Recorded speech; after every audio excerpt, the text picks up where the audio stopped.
ఢిల్లీలో జరిగిన ఎన్నికల్ని చూసుకొని అక్కడ ఫలితాలను చూసుకొని బీజేపీ నాయకులు అమితానంద పడుతూ ఉన్నారు. ఢిల్లీలో జరిగిన ఎన్నికల్ని తెలంగాణతో పోలుస్తూ ఉన్నారు.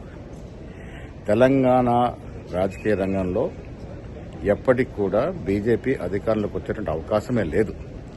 తెలంగాణ జనాభా ఉన్నటువంటి పరిస్థితి, జనాభాలో తెలంగాణలో ఉన్నటువంటి రాజకీయ పరిస్థితి దృష్ట్యా ఈ రాష్ట్రంలో ఎప్పటికి కూడా బీజేపీకి అలాంటి అవకాశం వచ్చే పరిస్థితే లేదు.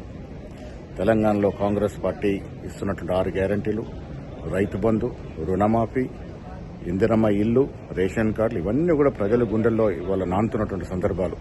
ఇంత చక్కటి అభివృద్ది కార్యక్రమాలు, సంక్షేమ కార్యక్రమాలు ఇస్తున్న కాంగ్రెస్ పార్టీని ప్రజలు మరొకసారి గెలిపిస్తారని చెప్పడంలో ఏమాత్రం అనుమానం లేదు. బీజేపీ నాయకులు కంటున్నట్టు పగటి కలలుగానే మిగిలిపోయే అవకాశం ఉంది. ఇక కేటీఆర్ పరిస్థితి బీజేపీని అభినందించలేక లోపట ఆనందపడుతూ ఆయనకాయన ఊహాలోకంలో మాట్లాడుతూ ఉన్నాడు. కేటీఆర్ శకం ఈ రాష్ట్రంలో ముగిసింది.